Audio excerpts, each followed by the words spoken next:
میرے استاذ گرامی جن سے میں نے تیمناً حدیث شریف پڑھی، غزالی زماں علامہ سید احمد سعید شاہ صاحب قازمی رحمۃ اللہ علیہ، آپ بڑی پیاری مثال دیتے تھے. فرماتے تھے کہ اگر یہاں ایک موم بتی روشن ہو یا ایک چراغ اور دیا روشن ہو، اس سے 100 چراغ روشن کر لیے جائیں. ایک موم بتی سے 100 موم بتیاں روشن کر لی جائیں، 1000 موم بتی روشن کر لی جائے. امام سے بتاؤ عیدگاہ مسجد میں ذکر مصطفیٰ کی محفل میں آنے والوں، اس موم بتی کی لائٹ میں کوئی کمی واقع ہوگی؟ ایک چراغ سے، ایک موم بتی سے 1000 چراغ روشن کرو، اس کی لائٹ میں کوئی فرق نہیں آئے گا. تو اللہ کے نور کا حضور جلوہ ہے، اللہ کے نور کا پرتو ہے. اب حضور کا نور ساری کائنات سے پہلے تخلیق کیا گیا. اولو ما خلق اللہ نوری، سب سے پہلے اللہ نے جس چیز کو تخلیق فرمایا وہ تو میرا نور ہے.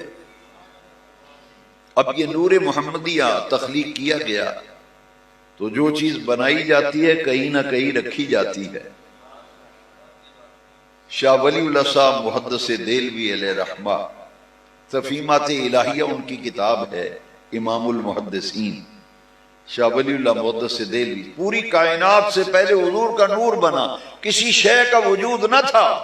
مواہب الدنیا میں امام زرقانی نے لکھا ہے کہ پوری کائنات میں کسی شے کا وجود نہ تھا، اللہ کریم نے یہ ساری کائنات بنائی ہے تو میلاد والے آقا کی وجہ سے پوری کائنات کو تخلیق کیا گیا.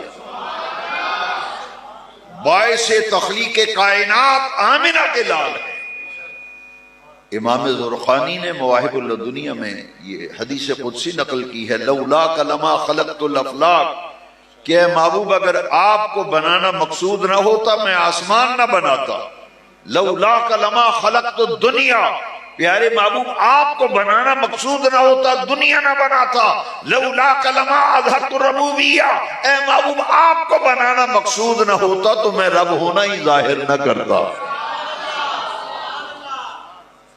تو کائنات میں تو کسی شے کا وجود نہ تھا، سب سے پہلے حضور کا نور تخلیق کیا گیا. حضرت شاہ ولی اللہ صاحب محدث دہلوی تفہیمات الہیہ میں لکھتے ہیں کہ میں ایک دن جامع ترمذی پڑھ رہا تھا تو مطالعہ کے دوران ایک حدیث آ گئی کہ صحابہ نے حضور سے پوچھا متی وجبت لک النبوہ یا رسول اللہ صلی اللہ علیہ وسلم، آقا یہ ارشاد فرمائیے اللہ کریم نے آپ کو نبی کب بنایا تھا؟ تو حضور نے جواب میں فرمایا کنت نبیا وآدم بین الروح والجسد، میں اس وقت بھی نبی تھا جب آدم علیہ السلام کے جسم میں ابھی روح داخل نہیں کی گئی. میں اس وقت بھی نبی تھا. اب تعجب ہے کہ لوگ بڑی ڈٹائی سے یہ بات کہتے ہیں کہ 40 سال کی عمر میں حضور کو نبوت ملی، اور بعض لوگ تو یہاں تک دریدہ دہنی کرتے ہیں کہ 40 سال کی عمر تک معاذ اللہ حضور کو علم ہی نہیں تھا کہ میں نبی ہوں یا نہیں.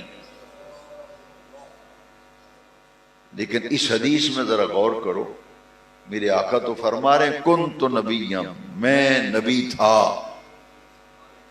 وہ آدم، یہ واو حالیہ ہے، جو درس نظامی پڑھنے پڑھانے والے ان سے پوچھئے.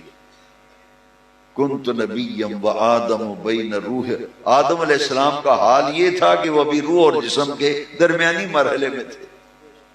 اور دوسری حدیث شریف کا مضمون جو ہے وہ ہے کنت نبیم و آدم بین الماء والطین، پانی اور مٹی کے مراحل طے کر رہے تھے، میں اس وقت بھی مسند نبوت پہ رونق افروز تھا. میں تو اس وقت بھی مسند نبوت پہ جلوہ گر تھا. شاہ ولی اللہ صاحب فرماتے ہیں جب میں نے یہ حدیث پڑھی تو میں نے نبی کریم علیہ السلام کی روح مبارک سے استغاثہ کیا. جو لوگ یہ کہتے ہیں کہ رسول اللہ صلی اللہ علیہ وسلم سے عرض کرنا، کچھ مدد مانگنا، کچھ طلب کرنا یہ عبث ہے معاذ اللہ، تو پھر آپ کے حجرے میں جو حدیث کی سند لٹکی ہوئی ہے نا، اس میں تو نام لکھا ہے شاہ ولی اللہ صاحب کا. کسی بھی فرقے فرقی کا عالم ہو، کسی مسلکی کا عالم ہو، پڑھا ہوا ہو، اس کی حدیث کی سند اٹھا لیں، وہ شاہ ولی اللہ صاحب محدث دہلوی سے پھر شاہ عبدالحق محدث دہلوی تک جاتی ہے، تو آپ کی سند میں نام لکھا ہے شاہ ولی اللہ صاحب کا، تو آپ اگر ان کی تفہیمات الہیہ اٹھا کے پڑھ لیتے تو آپ کو یہ تکلیف نہ کرنی پڑتی۔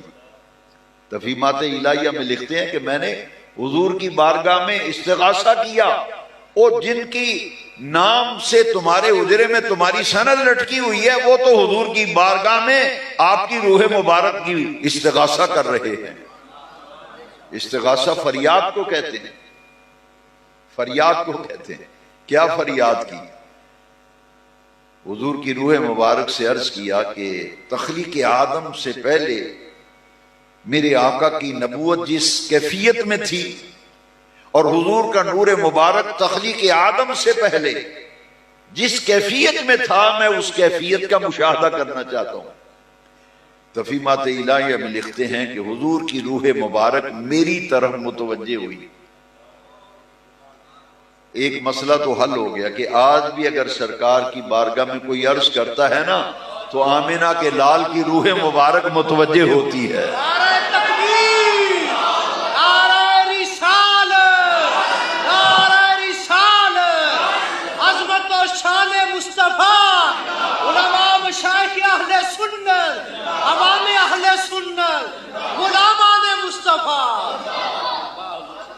مجھے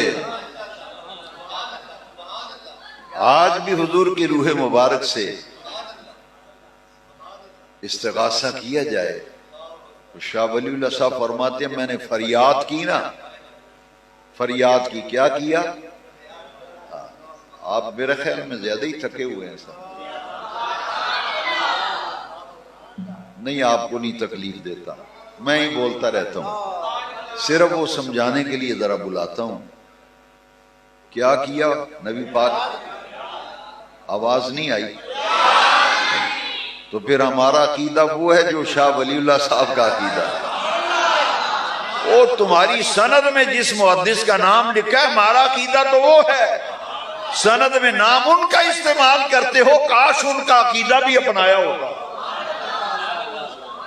یا تو حجرے سے وہ سند اتار کے لپیٹ کے بکسے میں رکھ دو، اگر رکھی ہے تو میں یار کچھ نہیں تمہیں کہتا، صرف تنبیہ کرتا ہوں کہ ان کا عقیدہ تو دیکھ، جن کے نام کی سند حدیث ہے تیرے پاس، ان کا عقیدہ کیا ہے۔